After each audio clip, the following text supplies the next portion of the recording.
today's class is about this topic of counting in two ways, and this is quite interesting because, in the previous class, I think when I started, I was like, Combi is not just about counting. When you do stuff like IOQM and all, you kind of develop this feeling that Combi is what count stuff and all, but other things like algorithms, processes, and those sorts of things. And we spent the last class that I took doing 3D algorithms. But well, enough of all that fancy stuff. Let's come back to count. This is actually going to be quite different from the counting in the sense that you're not actually trying to figure out an exact expression. At least that's not what the question has asked you to do. So sometimes if you can prove that a certain quantity x, let's say, is equal to, I don't know, say n choose 2 into k, but at the same time, x is also equal to some, I don't know, m choose 2 into r. I don't know, something has come. And you've managed to count this in two different ways using different variables. And this can be quite useful because, for instance, this just gives you that these two things are equal. So if the question asks you what is k, you can directly say it's something like m choose 2 into r by n choose 2. And this might not be directly evident because, like, if you directly try to count k, there's no real way to do it without defining this certain quantity x. And that's why this becomes so important. And sometimes you don't have equality. Sometimes you have stuff like greater equal or less equal. And this will basically give you something like m choose 2 into r is less equal n choose 2 into k. So you can say k is at least this much or something like that. So you can bound certain quantities in this weird way. And the main step here is defining this quantity x, because like nobody's come and told you that this is what you need to count. It's sort of something that gets built up with intuition, and sometimes it's fairly evident as to how you're supposed to pick x. um, Sometimes it's not so evident. We'll try a few problems of each type today. Let's start off with like a couple of easy sort of stuff. uh, How do I scroll here? I don't actually know that. Okay, interesting. Okay, so the first problem is like you have this sort of universal set of 1, 2, 3, all the way up to n, and you have created lots of subsets of this. Let's say a1, a2, all the way up till a m are the subsets. And it is given that each of these is subsets. And it's given that each of these subsets has exactly k elements. And it's also given that, interesting. So each element is contained in exactly x, let's say, sets. So you basically want to find out x in terms of the other three variables here, which is like k, m, and n. So yeah, this is sort of a question. Let's Anyone with like any direct ideas about this, because this is fairly direct. You have m subsets, n elements. Each subset has k elements, and each element is in x sets, and you want to figure out x in terms of that stuff. Sorry. Like we can just make an incidence matrix. Okay. Incidence matrix is like one smart way of going about it, where you basically make let's Wait, yeah, what do we have to prove? you have to figure out x in terms of the other three variables. What is X? 1 second.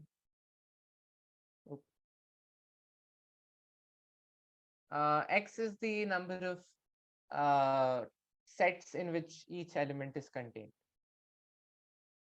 Oh, that is So X. I thought basically, you that's have N. like Okay, okay. yeah. So So is yeah, it given? someone suggested that, huh? Sorry, like Is it given that each element is in an equal number of sets?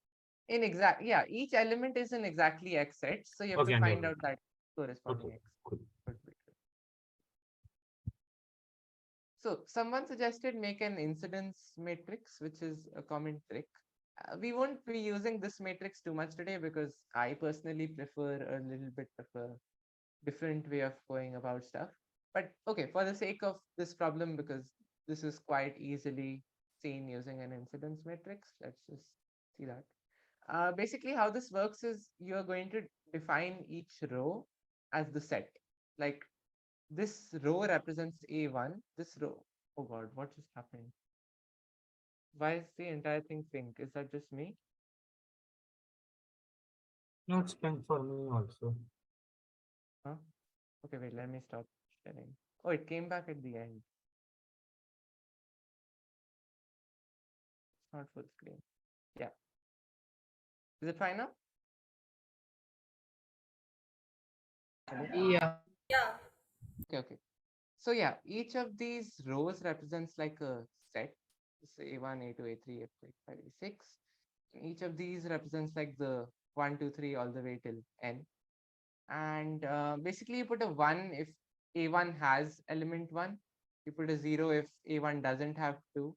So basically you're using this sort of thing that, any subset can be sort of thought of as a binary string, because if you choose your subset as, let's say, 2, 3, 4, then you can think of this as the binary string 0, 1, 1, 1, 0, 0, 0, and so on. Because 2 is there, 3 is there, 4 is there, 1 is not there, and other stuff is not there. So you're thinking of it as sort of this sort of binary sort of matrix where all the things are 0 or 1. And the trick here is to count the total sum of all of these numbers. But in one way, we'll be counting it over rows, and in another way, we'll be counting it over columns.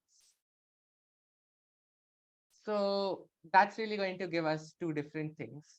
And again, here the quantity x ended up being the sum of all things. It's gone black again. What's going on?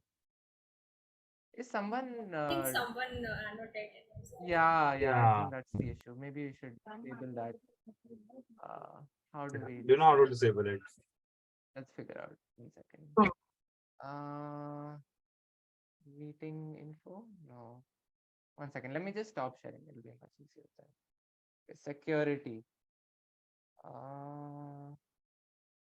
Share attributes. Work. Let me. How do we disable this security? Yeah. Okay. Done. Okay. So basically, here the quantity x that we were really working with is the sum of all stuff across the entire grid. And the point is, you can either add up the rows, single thing first, and then add up all the columns, or add up the columns first and then add up the rows. And what this really means is that, okay, if you take a single row, right? What does the sum of sum of the elements in this row mean? It's like the number of elements in A1, right? 2. Yeah, it's 2 here, and in general, it's like the number of elements in the set A1. And we are given that each subset has exactly k. So we have k into whatever is the number of such rows. How many rows do we have? 6 over here, and in general, we have m rows. So we got k into m is the total sum. That's x. Maybe you should not use x because we're already, although that's small x. So, okay, deal with it. Another thing we can do is we can go column by column. And really a column here represents, like column 1 represents how many of the subsets have 1 in them. So we're given that each element, like 1, is contained in exactly x sets. So that's good. So that basically means that if we select a random element, then it's in exactly x sets. But we have to add this over n possible numbers. So we've got k into m is x into n, and rearranging gives x is equal to k and y. And this is interesting because, like, we there's no real other way to go about this, like without having to define this quantity x. There is another slightly more general approach. Okay, sorry, I wasn't seeing chat. Is this related to discrete math? Yeah, quite related. Uh, Also, okay, so ignore the other stuff. Yeah. Uh, hmm, Wait. Scrolling down so hard on whiteboard, man. Okay. Yeah, but the more general way to really think about this x is we're sort of counting the number of pairs of an element x. So x is an element and a set S. Set. So these are sort of pairs, and we're basically counting the number of pairs x comma s. And to be honest, this is kind of the same thing as what we did here, except this is more general because sometimes we'll have like triplets. We'll have like x comma y comma x, and then okay, you can think about it as a 3D cube or something. I'm not sure. Okay, that'll just be weird to think about. But thinking about it like this as in sorts of pairs and triplets kind of helps. Because here, basically what you're doing is if you want to count the number of pairs of x comma s, you can either fix your element first and then vary your set, or you can fix your set first and then vary your element. And what this means is that, okay, first let's say I fixed my element. There are n elements, so I can fix it in one of n ways. And we know that each element is in x sets. So we can say that now there are x options for the set. So we have really n into x ways. And the other way, again, you fix the set in one of m ways, and then each set has k elements, so you get the same thing. So yeah, both of these are kind of equivalent, except like this class will mostly be going with this sort of approach of these pairs and triplets. And usually it's quite easy when you just have pairs because like it's usually quite direct as to what you need to do. But it becomes interesting when you have something like this because now there are like a lot of ways to think about this. You can either first fix two elements and then vary your set. You can first fix your set, then choose two elements. You can first fix an element, then the set, then the other element, and like all sorts of stuff can be done. So let's do another question where we try to use triplets instead of elements. And I'm a bit lazy of about typing this stuff, so I'm just gonna screenshot this off from something I wrote earlier today. Uh,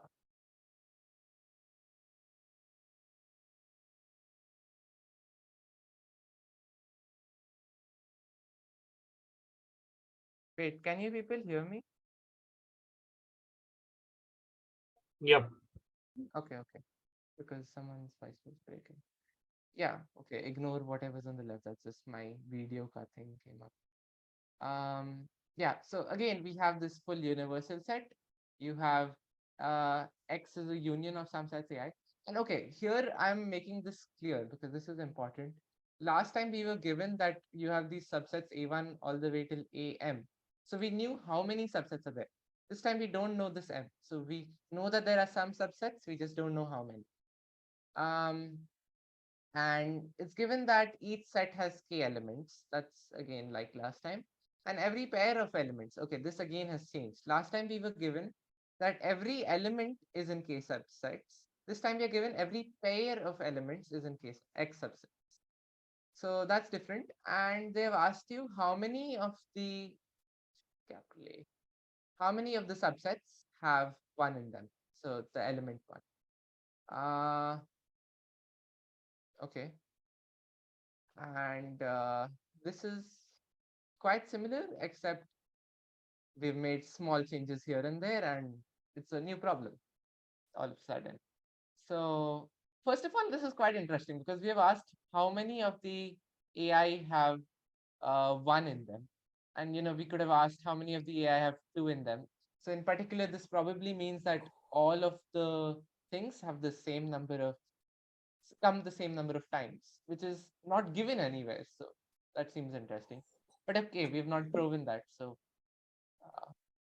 saying that would be more like a guess sort of thing. But yeah, because like 1, 2, 3 all are equivalent, but we've asked just about one. So that's quite interesting.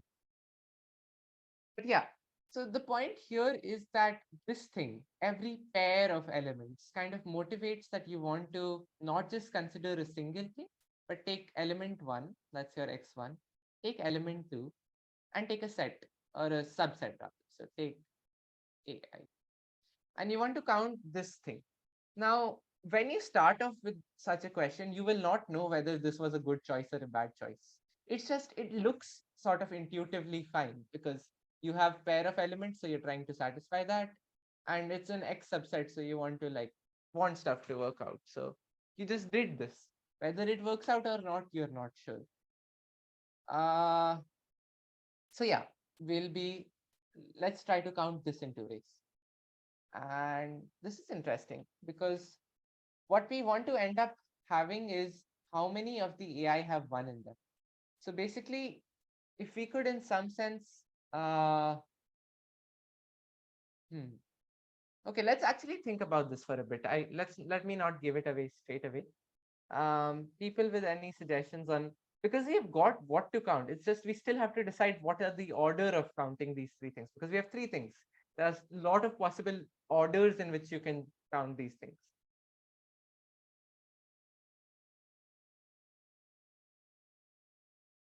So let's think about this for a minute or two. And people with any ideas or suggestions of what order we should pick. Also, stuff is clear till here, right?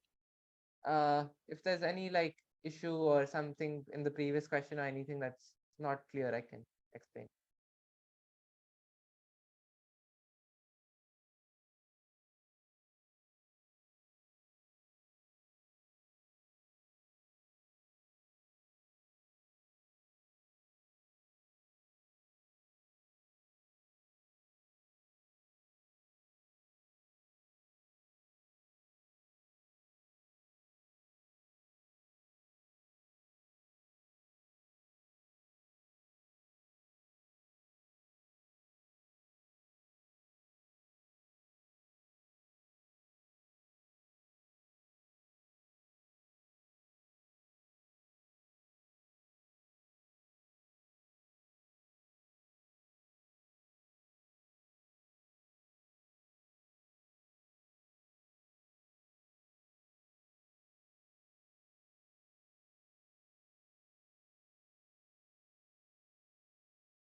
Okay, come on, people. Anyone with like any sort of uh intuitive idea of what order we should pick? Like it's okay if it's entirely wrong and uh nobody's blaming you for anything like that. Okay, chat messages. Interesting. Uh okay.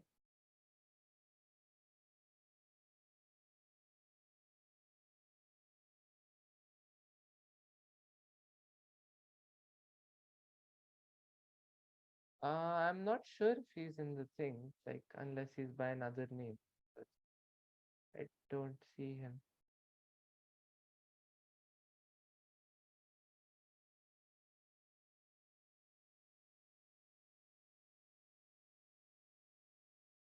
Okay. Anyway, let's try to get a bit of a intuition on what the order should be. First, first let's try to rule out what the order should not be. For instance, if we start off by selecting our set, that's already a good buy because we don't know how many sets there are. So if you start off by selecting your set, you're saying it's m into something, but you don't know this m. So that's goodbye. Unless, of course, you first figure out M and then do something else that may work out sometimes, but not here. Okay, so we don't start off with this. Let's say, okay, both of these are equivalent. So let's say we start off with this. There are n ways of picking this x1. Now we have a choice. We can either first pick x2 and then pick the set, or we can first pick the set and then pick x2. So if we first pick x2, there are n minus 1 ways of doing that. So this is the x2 version. That gives you n into n minus 1. And now we know every pair of elements is an x subset. So we can say this is n into n minus 1 into x. And here x is known, by the way. Like earlier it was not known. On the other hand, we can also say that if we first fix the set, first fix this element, then fix the set, then fix the second element. So it becomes something like if you fix AI first, again, you have your n. And after that, you're fixing the set. So this is interesting because do we really have information about this? Each, oh yeah, this is what we want to find. How many of the AI have 1 in them, or in general, x in them? Let's say for this is, let's say, k. In fact, actually, this is probably not the right thing to do then, because we're sort of assuming it's equal. Like maybe the right thing to do is fix your x1 as 1 because they asked you how many have 1 in them. But okay, for the sake of this thing, let's just move on.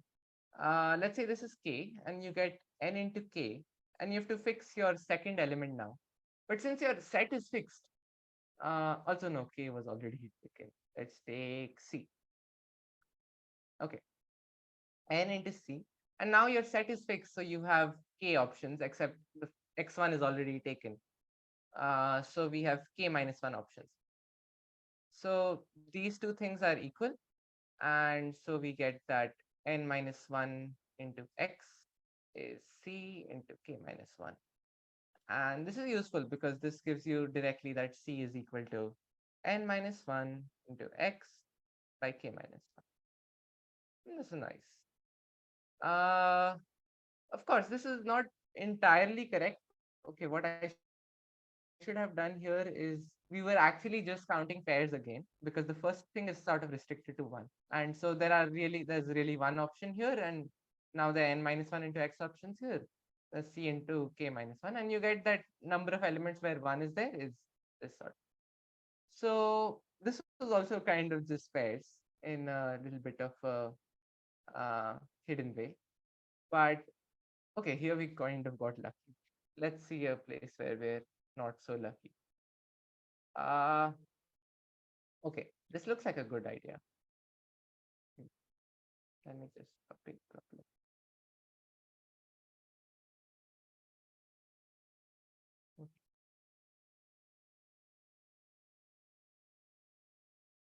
Anyone with any questions, by the way, in this problem?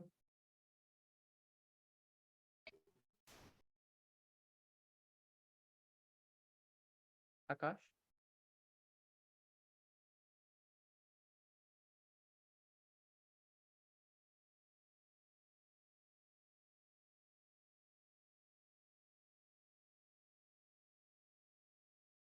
Come on, people, let's be more active. Hello. Yeah, it's clear. Okay, good. Uh, we have this question now. This is actually a IMO SL or IMO. I don't actually remember. I think it's IMO. I think it's an old IMO, like 98. Yeah, 99. Hmm. Okay, this is a cool question. I think people like it. Okay, this actually does use something that's quite sad with Jensen, but we can do it without Jensen, I think.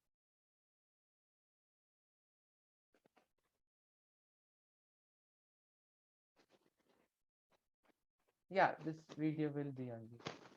So that's okay. Yeah, this is pretty famous. In fact, fair few of the questions we might do today, you might have seen, but hopefully there'll be fair few which you've not seen as well. And yeah, okay, let's just see this question. There are m candidates and judges. Each candidate is evaluated as a judge by the judge as pass or fail. Suppose that each pair of judges agrees on at most k candidates. Prove that blah blah blah. Okay. First thing we do in life is ignore this condition. Like just hope that whatever double counting you do, it'll eventually reach at this because there's nothing better to do. But okay, we have to pay attention to the details. And the detail that I'll see here is we have pair of judges. And this really kind of means that you want to do something like judge 1, judge 2, and then they agree on k candidates. So something like a candidate ci. And this probably, okay, agrees on k candidates. So something you might want to count is uh, 2 judges and then a candidate about which they agree. So trivially quite, this is like n choose 2 into uh, k, right? Because you pick the 2 judges. Also, okay, probably like n into n minus 1, because depends on whether we count order as relevant, like whether judge 1, judge 2 is same as judge 2, judge 1. Let's just keep it n into n minus 1. Right. Yeah. So like n ways of picking the first judge, n minus 1 for the second judge, and then k for this. Alternatively, what we could do is first fix our person. So there are m ways of doing that. And now you have 2 judges to fix. And the rule is that both of these judges should have given him the same answer. So let's say person M, person, I don't know, C1 was passed by some judges and he was failed by some judges. So the point is basically that your judges can either be 2 from here or 2 from here. So if let's say this is like there are p people who passed him, then it can either be like p choose 2, or it can be there are totally n. So n minus p choose 2. Yeah, and now comes the, more the left is the reader type part, because here we basically have to apply Jensen's inequality, or we can, state by smoothing or something. Basically, the point is that like we don't really know p, but we can still bound this quantity, because you can say that p choose 2, not p by 2, uh, p choose 2 plus n minus p choose 2 is always more than, also is this odd? Yeah, n is odd, so that's good. uh, we had n plus 1 by 2 choose 2 plus n minus 1 by choose 2. Basically what this is saying is that this sort of thing, this inside thing is minimized when almost equal number of people passed and almost equal number of people failed. One way of doing this is like just see Jensen's, and this is a convex uh, That's just function. the same thing that I asked you today. Yeah, um, and that's quite funny. Also, you can also do this by just saying that p choose 2 plus n minus p choose 2. If I replace p by p plus 1, it becomes p plus 1 choose 2 and n minus p minus 1 choose 2. And if p was less than like n minus 1 by 2, then you can show that this thing, changing it to this, decreases the value. So its minima has to be when they're as close as possible. So yeah, that's sort of the point here. Yeah, I just want to avoid Jensen's at all cost. But of course, expanding this is not the neatest thing ever. But also, yeah, we're not entirely done. The point is that, if you, again, I don't really want to do this. So you expand this, multiply by m, do all of the calculation, you get this. Just try it out yourself if you don't believe me. Yeah, this is kind of this sort of sad part about all of these questions of double counting. The end part is really bad. You'd never want to do the end part. Like get to the final step and then you're like, I don't want to do this calculation. Some calculations must be done. And like in an exam, from an exam point of view, like if you've got so far, then you'll definitely just do off the calculation and get it over with. But in a class, I have that liberty of saying, left to the reader. Yes, I am giving it as homework for all the people interested, and it's compulsory homework. Everyone must do it and come tomorrow. At least that's what kind of is suggesting. Okay, let's. Okay, I have a very cool problem. Um, some of you might have seen this again. I'm not sure. Uh, this is quite cool. and the solution is like one line. This is something that's common to all of these problems. And yeah, Divine is saying that I should insert the Pranav Sriram quote, which is that you can remark. He's written this remark. One of the perks of writing a book is that I can leave boring calculations to my reader. I feel like Pranav Sriram has still done a lot of calculations in his book. Like I would have not even written the final answer and just left it off. Uh, but yeah, this is another problem. By the way, all of these problems are in that book. Till now at least. Mm, so yeah, this is the problem about combinatorial geometry, which apparently we are going to use counting in two ways. And what this is saying is you have like n points in a plane randomly there, except no three of them are collinear. What? Yeah, okay, no three of them. I was like, no two of them are collinear. That's impossible. Okay. Yeah, so no three of them are collinear. That's nice. Proves that number of triangles with vertices among these endpoints having equal area equal to 1 is not real. Okay, first of all, thing I notice here is area equal to 1.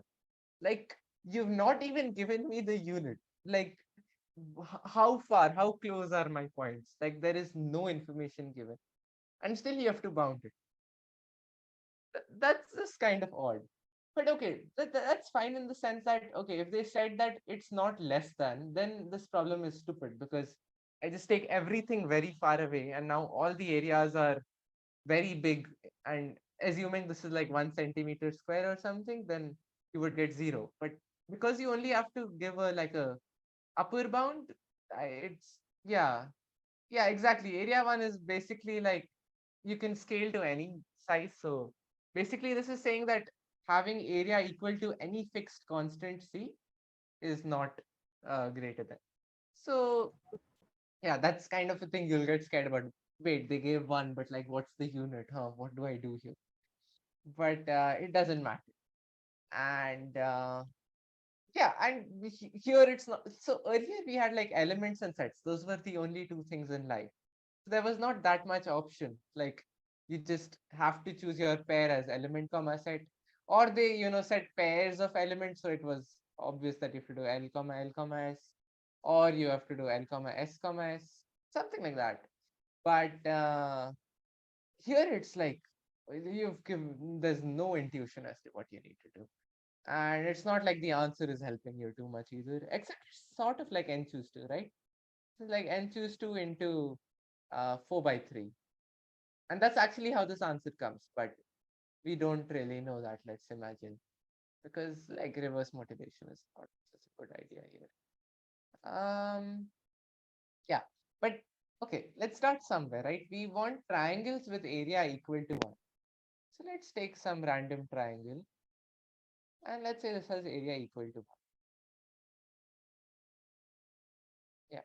So the cool thing is if you fix this side, this base, now I can create another triangle with the same base. And let's say this also has area equal 1. So we And basically try to look at pairs of lines, right? pairs of lines. Lines. Yeah, like Pairs of, okay, that would be interesting because okay. you have like two pair. Okay, so Oh, pairs you of have line like don't work n actually. choose two pairs of lines. That doesn't work because like the base size differs on both the line. Yeah. So in fact, we don't need n choose 2. Just take a side, right? And if you fix a side, now you don't have that much freedom because if your base ka length is fixed and your area is like half bh, right? So your height length is basically fixed. Like it has to be like whatever. If this is 1, then it has to be 2 by b, right? H has to be 2 by b. So you're getting that it has to be at a fixed distance from this line. Except it could also be on the other side. So it could be here. So that's a possibility. You could have something like this. And now comes the very smart part. Point is that if you had 3 different things with the same base, this point, this point, this point, they'll have to end up on the same line because both of them are at distance h from this line. All 3 of them are at distance h from this line. So they're on a single line, but then we've been told no three of them are collinear. So what this basically says is that there can be no third point and you can have at most two, and then at most two here as well. So if you fix your base and choose two ways, because you have to choose 2 points, then your third thing can vary in at most 4 ways. And also note that if any triangle has area equal to 1, then we're basically counting it 3 times, one for this side, one for this side, and one for this side. This is kind of like 3 times t. And you take this here and we're done. Oh, sorry. We have to do greater, equal, or less equals. Yeah, so because this is like this 4 into n choose 2 is not actually the number of triangles, but we can say that it's at least, right? No. What? Yeah, it's at most this. Because any triangle, like when we fix the base, there can be at most 4 of these third points. But we also know it's exactly equal to 3.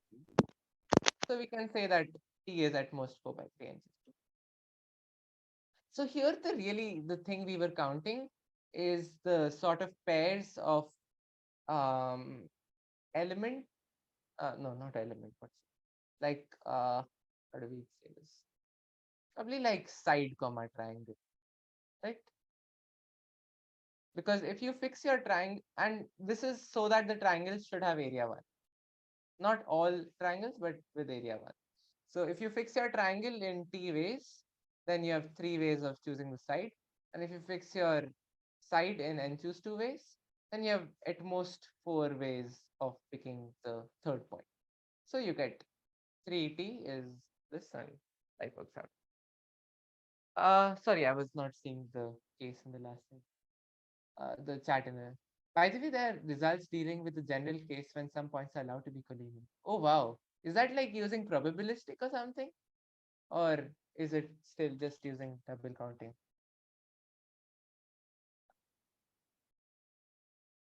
Yep.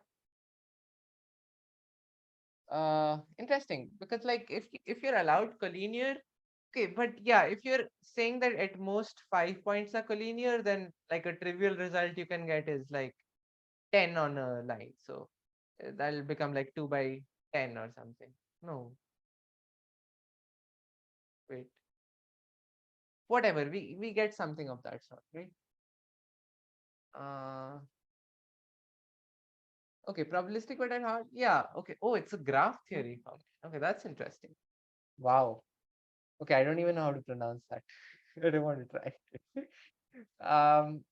But yeah, this is quite cool. I'll try this maybe. Let me copy this. Let me Google this up later. Okay.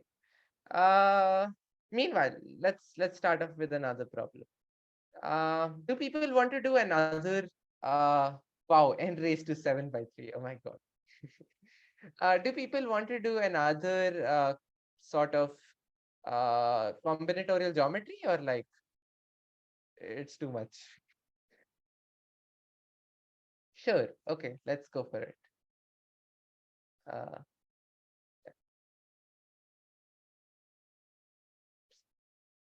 yeah, this is IMO 1989. So this theme seems to be like a lot of old IMO problems. Only for these two, actually. I don't think we have more IMO problems. Wait, the previous one was not IMO problem. Sorry, it was Iran 2010 or something. But the one before that. Okay. N and K, set of endpoints in the plane, no 3 collinear. Each point of S, there are at least K points of S equidistant from P. Proves that some random nonsense.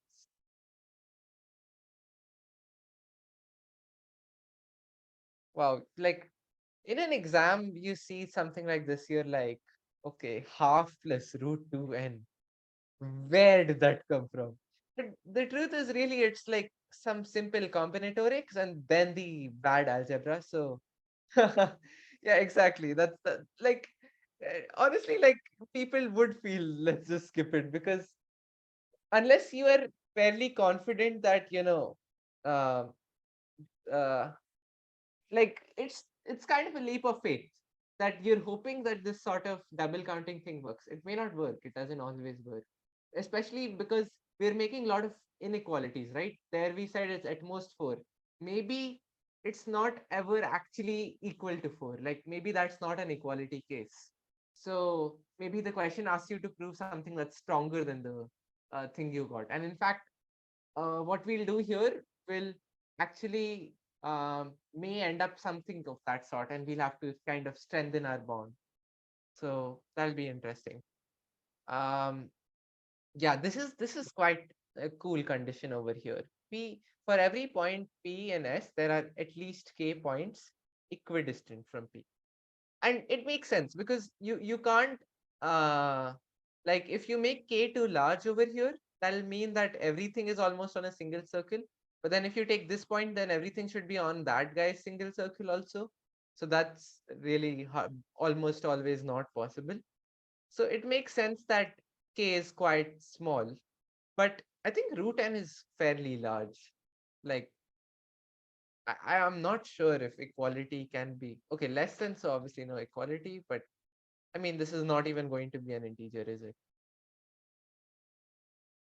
It's going to be, I don't think it's gonna, yeah, it's never going to be an integer. So yeah, less than doesn't really mean anything. The question is whether floor can ever work out. Maybe not, I think. Like double counting arguments are always, almost always never very 100% accurate. But again, they give you lots of crazy bounds, which is exactly what we need here. So yeah, it's again, we don't really know what our quantity is. So that's really the main question here. Um, yeah, to think about this, this may basically means that for each p, you're sort of making a circle. For each point, you're making a circle, and then seeing stuff on that circle. So yeah, let's actually think about this. If anyone has like any ideas on what we can do, you can suggest. Pairs of points, interesting. But how are you going to take the circle condition and then also can people still see the thing? Like when I switch the tab? Yeah. I mean, we Okay, can only see your whiteboard, nothing else. okay, good.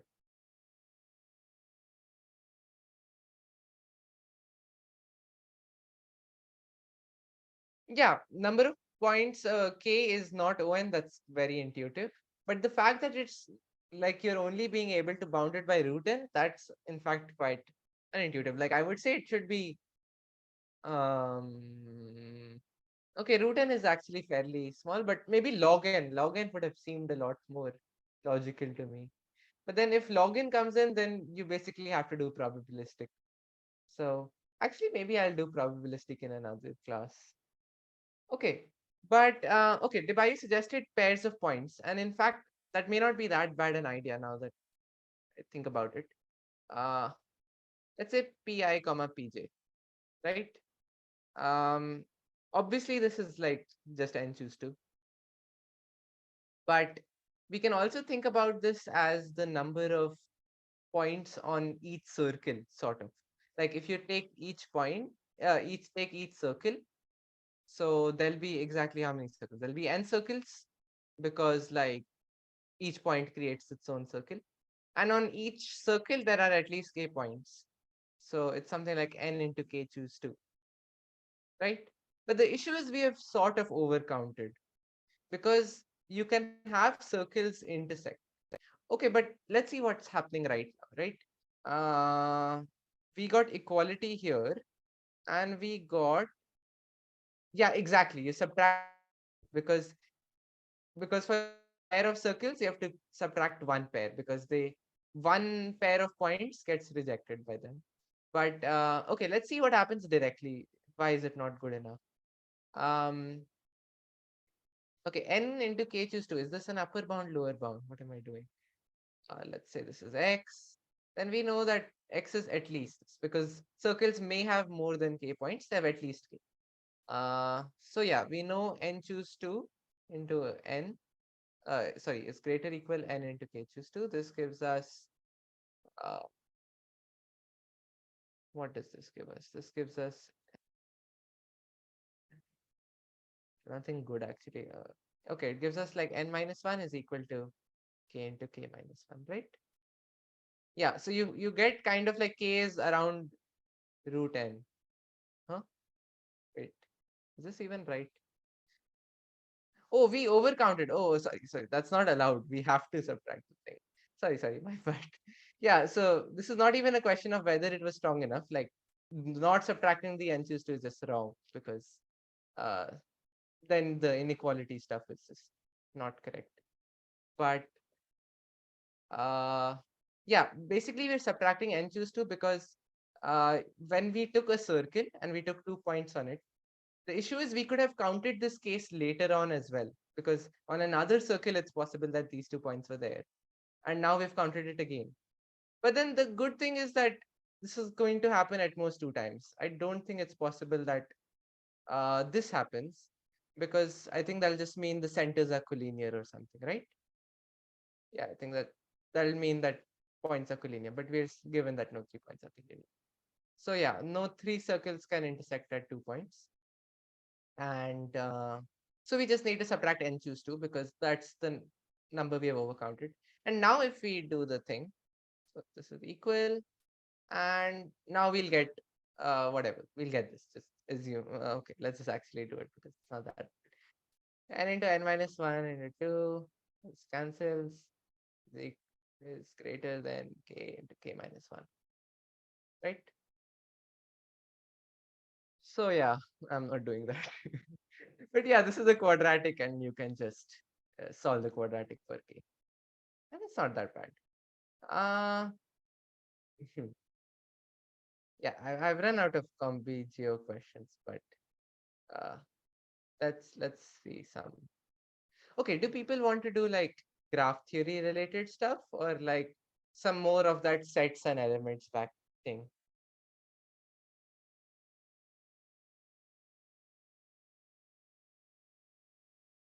Oh wait, okay. Yeah, of course. Yeah, I'm stupid. Yeah, you're right. Okay.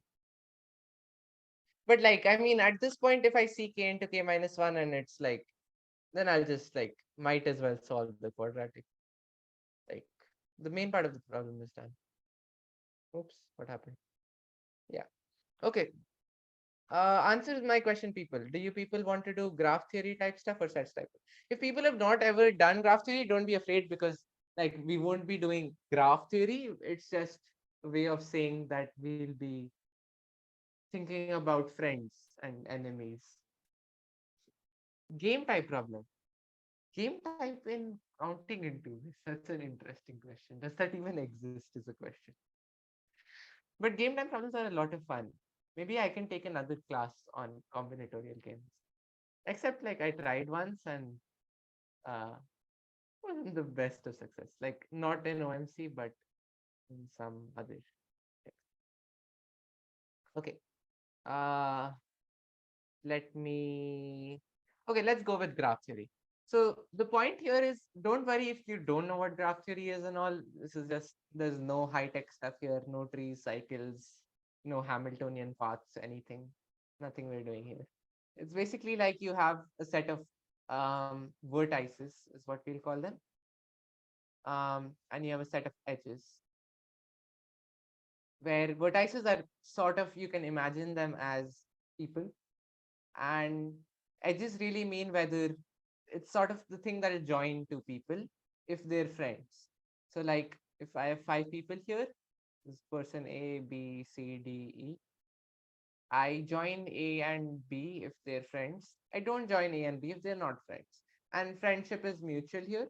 So it's A's friend is B, B's friend is A. And um, your graph looks something like this. And the cool thing here is that you have this thing called degree, which you're going to use a lot.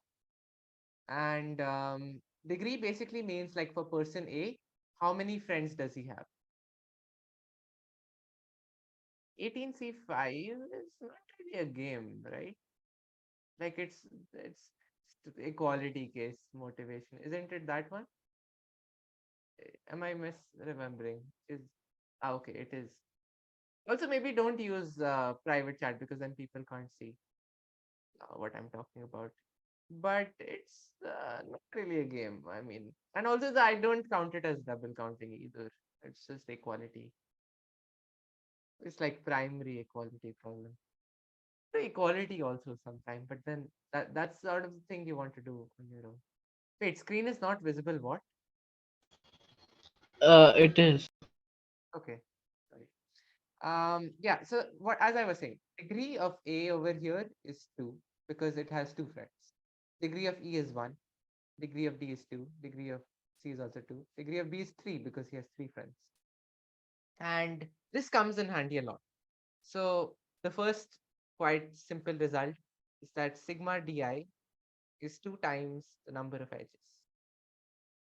And in particular, this means that it's even. And number of edges is like number of friendships, right? And sigma di is like adding the degrees of all the people. So here 1 plus 2 plus 2 plus 3 plus 2. And yeah, can anyone tell me why this is true?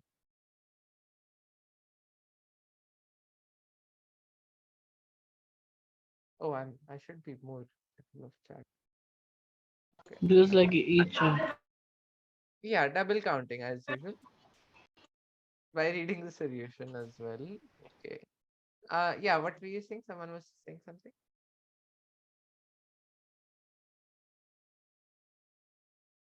Yeah, in a double counting class, it's quite. Each count gets counted twice. Yes, correct. So, okay, I'll put that a little bit differently because this is a double counting class. Basically, the point is here we're sort of counting vertex by vertex, and here in some sense we're counting edge by edge. So, because a graph is really two things, it's vertices and edges. Really, what you will always end up counting in two ways.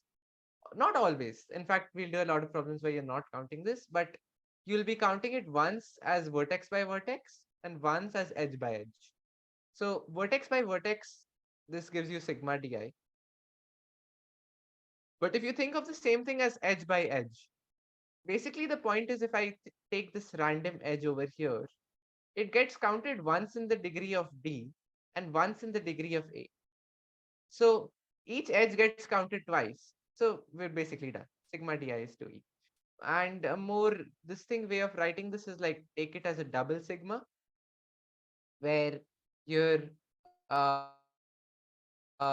taking it as like vertices and then edges from that vertex from that vertex, right? And one, like for each of those edges you're counting one. So this thing becomes sigma, this becomes your degree, and sigma degree is our LHS. Or you could also start with edges and vertices that edges involves. So you've basically interchanged the sigmas. And that's another way of looking at double counting usually. Because double counting basically means that if you're doing sigma A, sigma B, that's equal to sigma B, sigma A. Yeah, that's the best way to write it. If you're counting V comma E, where V is an endpoint of E, then if you fix your vertex first, then there are DI ways of doing this. And if you fix your edge first, then there are two ways of picking your vertex. Yeah, that's actually the best way of saying this. Um, yeah, so that's the most basic result we can think of. And just one or two more things we'll just quickly figure out with some algebra is that if you have sigma of di square, not sigma di the whole square, uh, we can estimate this with like Cauchy squares. So this is created or angel form rather. Uh, this becomes this unless I've messed up. I think this should be fine. Yeah, and this is equal to 2e the whole square. Fine. People got this right. Basically, this is like d1 square plus d2 square all the way. All of the denominators are 1, and this is always greater equal d1 plus d2 all the way the whole square by 1 plus 1 plus 1. That's what angel form says. Um, so yeah, this is equal to 4 e square by n, or mod e square by n, or rather v if you really want it that way. Okay. And this is going to come in handy. So I've just introduced it. Yeah, let's do a question actually. Uh, okay, interesting. Yeah. So we're given a graph, so set of people in some sense, and it has n vertices and k edges. And you want to find a bound on the number of triangles in your graph.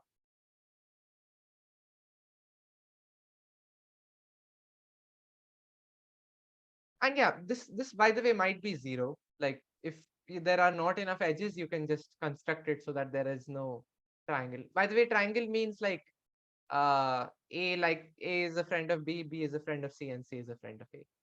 Like all three edges are exist for some three people. Um, yeah, and if your K is small enough, then the number of possible triangles might just be zero. So uh, there the question really is stupid. But if K becomes quite large, like if K is almost every edge, then you'll have lots of triangles. Like if you set K equal n choose 2, now everything is a friend. So n choose 3 triangles exist. So that's like really good. But yeah, we want to bound it in general. So uh, yeah, Pranav, it's okay.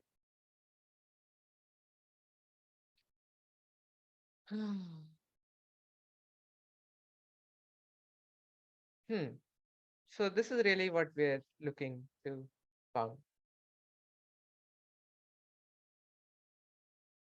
Maybe consider an edge and look for common neighbors. Consider an edge and look, but how do you define the neighbor of an edge?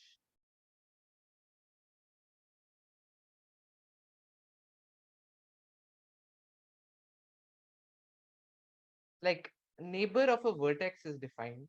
So you can say that if you have a vertex, then these two other guys exist, and we can do this. Ah, okay, endpoints of the edge. Yes, exactly. Yeah, that's sort of what we'll do. We'll take a random edge, and we want to see how many people are there among the remaining n minus 2 so that both of these are edges, right? Um, now we'll think simple, right? Let's not try to, okay. Wait, sorry, I'm kind of late, but how do you know that you need to double count and square it? Maybe the yeah, so a square root is usually quite simple to think about, I feel, because square root usually means you're going to do n choose 2 and a bit of an approximation.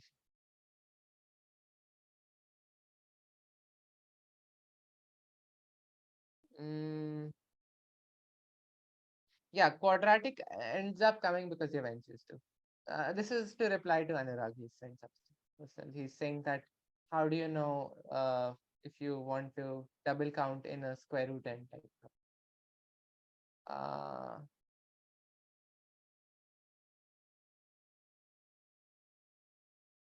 Interesting. You got local problem root n. I don't know. I'll discuss this with you later on. But yeah, in general, if I see root n and I'm thinking of considering double counting, obviously double counting need not always work, but if it's bound to work, n choose 2 is a good thing to think about because n choose 2 will end up giving you what you want. But okay, coming back to this problem, you have selected a random edge and now you want to look for this common neighbor, as you would say. And the point is, if this guy has like 5 neighbors, this guy has 8 neighbors, so degree 5 and degree 8, and the total number of vertices is, I don't know, something like 7. So the cool thing is, because the total sum of these two things is 13, they must have around like 6, something like that. I don't know. Because this thing has to be removed. So you'll have to subtract 1 actually. So 4 and 7 it becomes, and 11. So yeah, they have 4 common neighbors because, oh, not even 4 actually, because even this reduces by 2. So yeah, it is 6. The point really is that, if you're trying to give everyone an edge, then like first you're trying to make sure that there's no common this thing, but as soon as you've gone beyond the sum being sum of the degrees being more than even n, then you can't really do anything. Now they'll have to have a common neighbor, right? Now whatever you do, it'll have to touch something. So we can say that uh, they have at least d1 or dA plus dB minus n, or maybe this is actually less than 0, in which case you can just say they have 0 common neighbors. So in fact, let's just, it's fine. Like our thing is going to work out even though we're taking negatives into account, which is just stupid. But this is like sort of a trivial bound, which we can say that if you fix a sort of edge with vertices A and B on it, then dA plus dB minus n triangles are there at least. So we can say triangles are at least this much from that edge. So this into and this you're going to basically sigma over all edges AB, right? So first of all, this minus n thing will come outside because you have k edges, so you'll get a minus nk outside. And now you have sigma dA plus dB. AB is an edge. And this is a smart thing. Can anyone? You got to divide by 3. Oh yeah, of course. Yes, you are right. Because yeah, this is like 3t rather. No. Is it? Number of triangles times 3. Yes. Yeah. Basically, you can think of each triangle from any 3 of its sides. So 3 times number of triangles is greater equal to this. Yeah, and this sigma is actually quite interesting to evaluate. Can anyone, does anyone have any idea how we'll do this? It's like not that hard.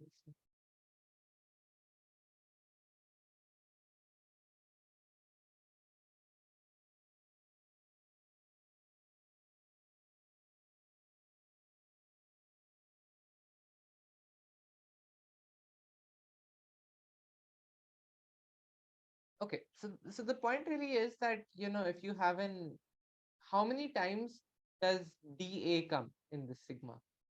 It comes every time your edge has A in it, right?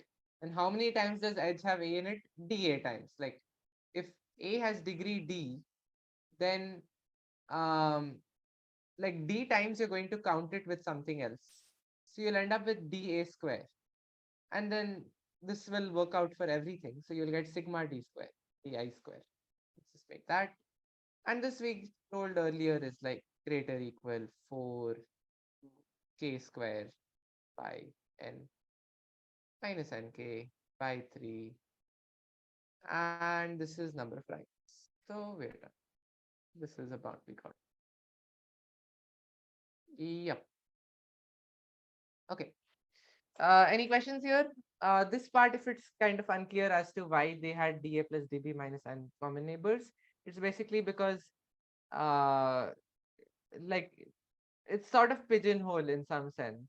I don't know how to explain it. It's sort of too intuitive to me. But the point really is that if this guy has 5 neighbors, this has 8, and whatever, it works out. I can't really explain it better than that. But yeah, so okay, interesting thing. Let's see what. Yeah, I was also quite surprised. In fact, this is an APMO problem, very old one. And did we mess something up here? One second, what did we get? We got This is 4K. similar to Mantel's theorem, I guess. Exactly what I was going to say. So the point is that Mantel's theorem says that if your graph has more than n square by 4 edges, then it has a triangle. And if E is more, rather K. And the point is, if you put n square by 4 over here, what do you get?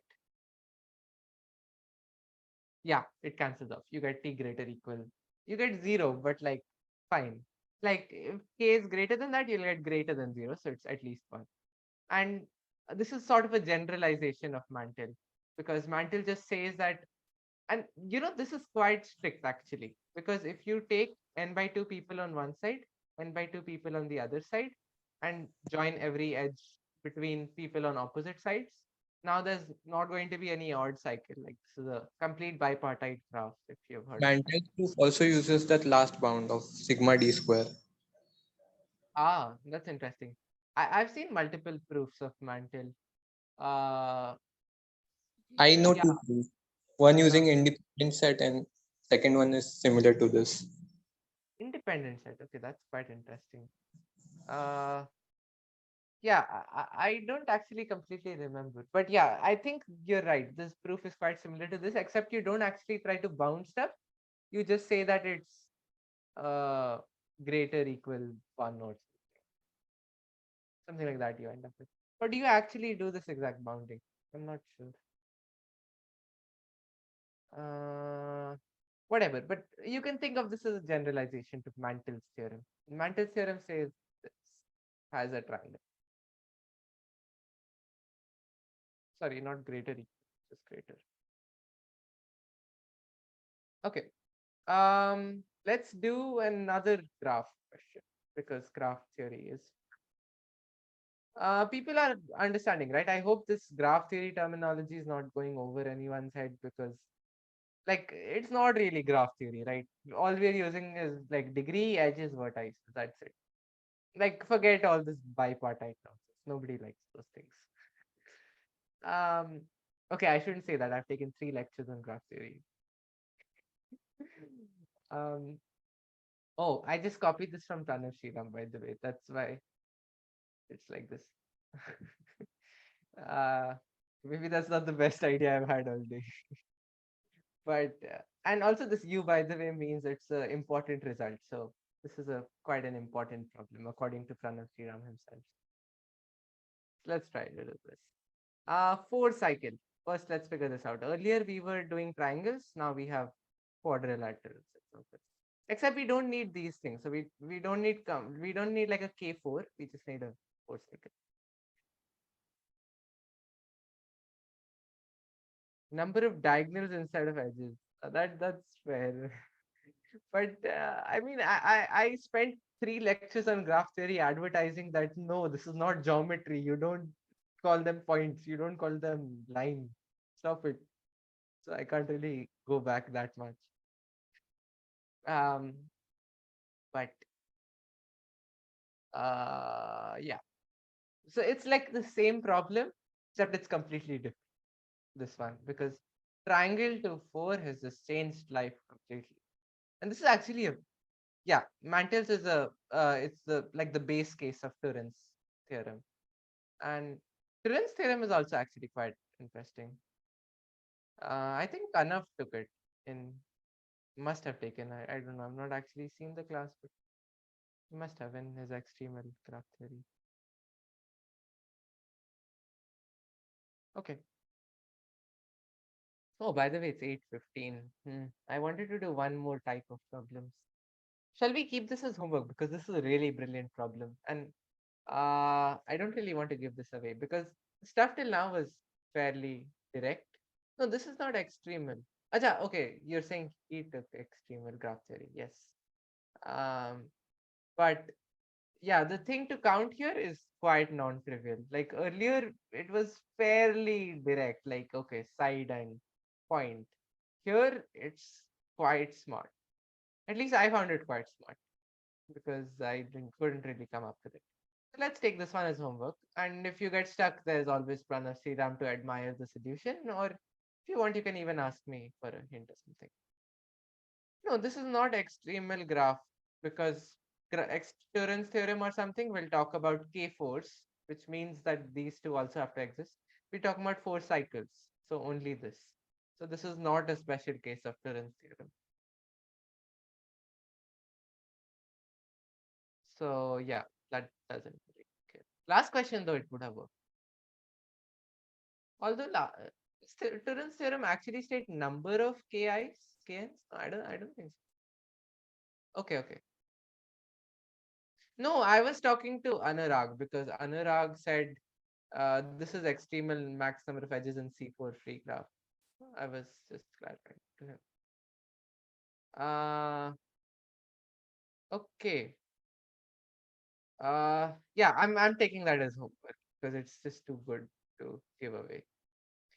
We'll do one more type of problems, which is going to be, or maybe we'll. Hmm, I'm kind of confused.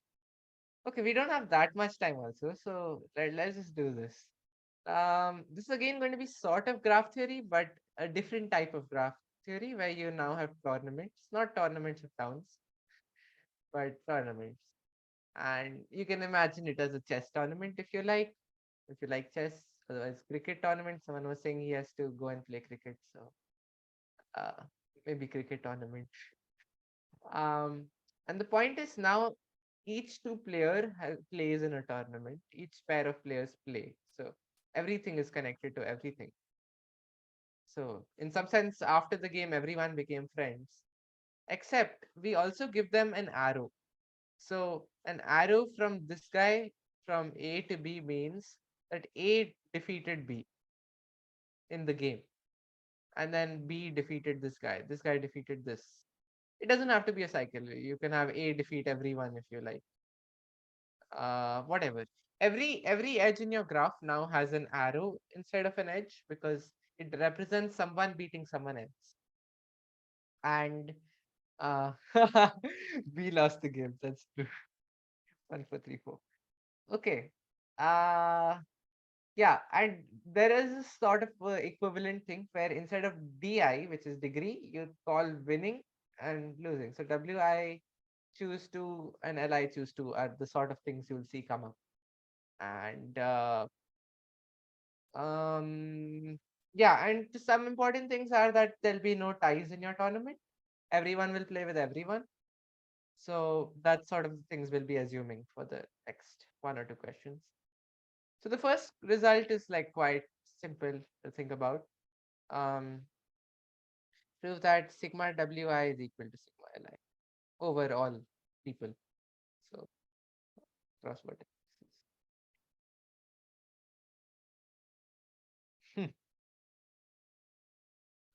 Yeah, game reference is fun. Okay.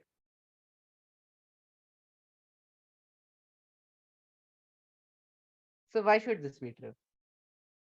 Like it makes sort of intuitive sense, right? If someone won a game, someone should have lost the game. Okay, I feel like there are too many you lost the game mentions coming up here. But okay, yeah. So the thing really, of the most, formal way of proving this, like, is basically quite intuitive, I would say. But if you really want to do it, is count the number of pairs A comma B, right? Um, the point where A defeated B. Point is, if you first fix A, then you can choose B in WI ways. And if you first fix B, then you can choose A in LI ways, LB ways. Let's call this WA. Like, B should have lost to this person, so A can be one of the people B lost to. And if you fix A this, so whatever, you get sigma LB equal to sigma WA, and that's this. But it really starts getting cool when you say this, because this is quite non-trivial.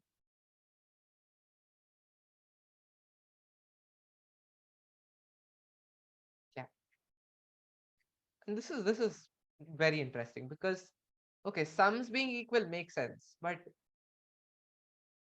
how do you show this? Because if you try the same thing here, like, you're not getting anywhere. You're not even getting a second degree term. So definitely not direct as to what needs to be done. Anyone with any idea on what we should try? Like, where to even begin? Because WI square is not the most common thing in the world. Like earlier, the only time earlier we saw degree come up was DI square, where we bounded it with Cauchy scores. We just didn't want square. So we got rid of the squares with Cauchy squares, but that gave us an inequality. Here we have an equality. So if you're saying this is greater equal linear and this is also greater equal linear, you can't equate them because they might be different greater equals. So the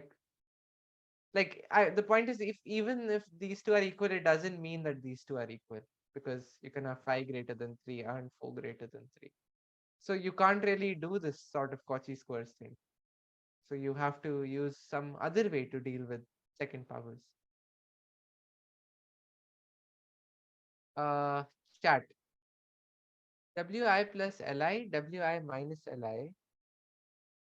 Uh, Wi plus Li is fixed. I think. Oh wow. Oh wow. That's actually a very good way. I should have seen that actually.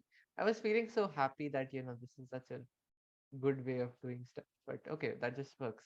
The point is Wi square minus Li square. It's equivalent to showing that this is equal to 0. And you can factorize this as Wi plus Li.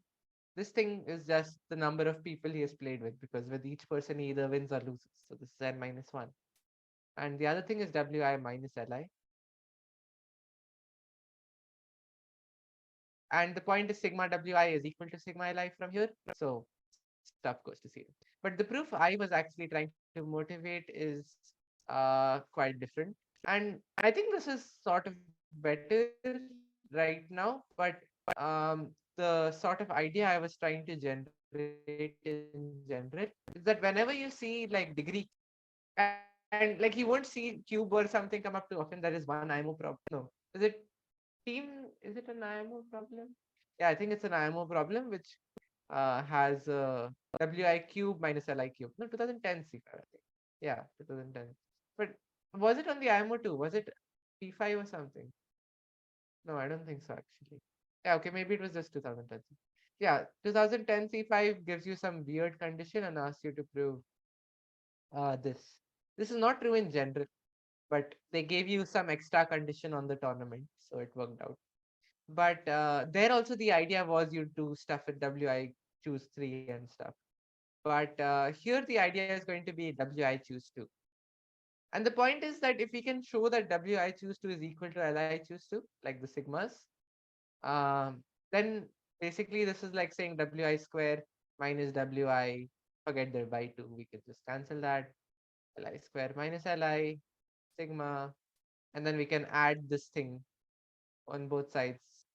So this will go away and we'll get what.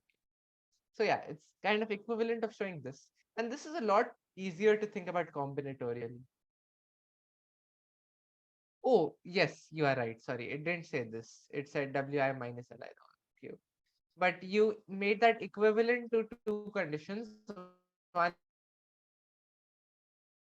was this, and one was something like Wi Li square is greater equal to psi. That's a cool problem. But yeah, this is really the question. How do we interpret this combinatorial? And it's sort of intuitive again that you want to take 3 people, because first you are choosing a person, I, and then you're choosing 2 other people. So let's take A comma B comma C as 3 people. But we want to decide what's really the condition on them. So uh let's say we fix A first. And now we want really that A should have beaten B and C because Wi choose to, right? So if you think of this, let's scroll down a bit. Yeah, if you think of this on the graph, A, B, C, you really want this to happen. Because basically what this will mean is first you're picking one of n people, and then you're choosing 2 of its people he won against. So that gives you the LHS. You just have to arrive with the RHS using a different method somehow. So let's say, for instance, B beats C. It doesn't matter. Maybe C beat B. It's like symmetric. The point is that C lost to both A and B. So if you fix C first, now you're taking 2 of the people C lost to, A and B, and you're doing sigma LC choose to. And so, like you're doing LC choose to here, and you're doing WA choose to here. and they're different, but when you sigma it off, it becomes equal. So yeah, that's sort of what we can do here. And again, this is a lot of motivation from what we need to do. And sometimes the motivation comes from what we need to achieve, and sometimes the motivation comes from what is given to us. Like the earlier questions we did, a lot of them it was very clear that, like the first ones, it said that each pair of judges agrees. So obviously you want to take ji comma some two judges. Here they've not really helped you in that sense, but by giving you this very specific sort of condition, they're sort of giving you a hint on where to start. So yeah, the main tournament problem that is like very cool is this one about 2010 C5. People can try this later on if they want. Again, it's a really good problem. I don't want to spoil it unnecessarily. Also, it's a little bit detail oriented, like especially the second half of it. But it's a good problem, and it's definitely not too hard. Don't be scared of C5, especially if you know that you have to double count. Okay, we have about 5 minutes. This is a good question. What is it that we should do? Uh, I have one graph question. I have one set question. I have one uh, other question. Let's maybe. Okay, in fact, I think 5 minutes. I don't think we'll be able to do any of these three questions. But yeah, I think if anyone has any questions or something about any of the stuff we have done today, you can ask now. Let's just spend some time discussing stuff because we've done a fair bit of stuff today. Maybe share the coolest AC problem. What's AC? What?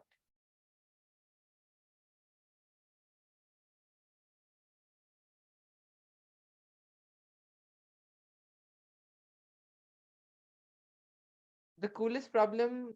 Okay. Yeah, I'll just again screenshot from Pranav Sriram because like this one is quite cool. Um, okay, there's one thing I want to talk about before we go. I won't actually spoil do problem, but uh, I'll just talk about this idea. It's about how there are lots of stuff in life which are all equivalent, and really, there is this concept called global, and this comes up a lot. And Evan Chen loves to use this, so he has like handouts on this and all. Especially notice. So this really is a way of taking uh, doing stuff over everything at the same time. On the other hand, in the previous class, something we did was greedy algorithms. That was very local, because the point there was that you're trying to maximize short-term goals. You're looking only at a very specific thing. That's local. When you're looking at everything together, adding everything up, that's the sort of more global sort of way of thinking about things. And in global, there are really three things that you can think of. The most basic point of global is like PHP. And the point really becomes is if you add up everything and you sort of know that there's only a limited options, then some two things will have to be the same. That's really what Pigeonhole says. And the real way of working out that sigma thing is what you do with double counting, right? Using double counting, if you can show that the total sum is more than what it should be, then by Pigeonhole, something exists. So Pigeonhole and this really come together. Okay, 2017 C8. I'm not talking about that. But yeah, and the real generalization to sort of both of these, or actually more of only this, is this sort of the probabilistic method, which hopefully maybe we will talk about in another class. The probabilistic method is basically, instead of doing, like, it's actually equivalent to this most of the time. Not really always, but like sometimes you end up doing the same thing. It's just you have divided by n square, just like possibilities, which gives you probability instead of a sigma. And the point is there is this thing called expected value. And if you can show that the expected value is like 5.1, then by pigeonhole, there should be something where it's at most 5 and something where it's at least 6. So all of these things are really sort of equivalent, and they really come up a lot in Olympiad Combi, because you start by learning pigeonhole in basic situations, but then you realize that calculating that sigma itself is not always trivial. So you learn double counting, but sometimes even double counting is not. Sometimes it's just not neat enough. For instance, like it's just too much. Uh, Probabilistic kind of simplifies a lot of arguments. There's this thing called linearity of expectation, which helps a lot. And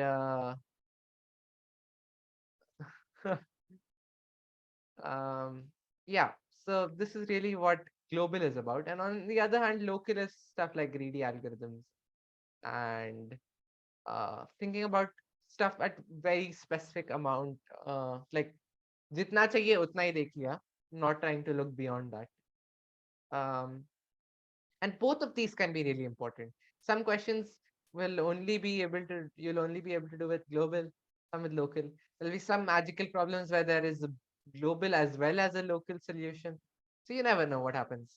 Sometimes neither will work, in which case, all the best. uh so yeah, that's sort of what I wanted to discuss. And yeah, the problem actually I was hoping to do, but the time was less. This is another one from Pranav Sriram. It's this one. And this sort of ends up using pigeonhole at the end. So that's kind of a good thing. That you end up calculating some sort of sigma and divide by n at the end, which says that it says it's at most this, right? And we showed that if some sigma divided by n type thing came as 5.1, then at some point it'll be at most 5. So it's something like this, similar sort of thing. And like the whole story is like stupid. Point is, you have a graph with n vertices, q edges, and prove that there is at least one person whose non-friends include at most these many friends. So like if you take this person, he is friends with these people, he is not friends with these people, then among these four people, there should be at most these many friendships. Like there should be some person like this. So the point really will become that you do this over every vertex, add everything up, and then you divide by n. So the average number of people who for which this works out is something. So there's someone who has at most that many, and the number will just work out. So yeah, I think that's sort of it from my side today. If anyone has any comments, suggestions, questions, they are welcome. Thank you for the class. Okay, that comes under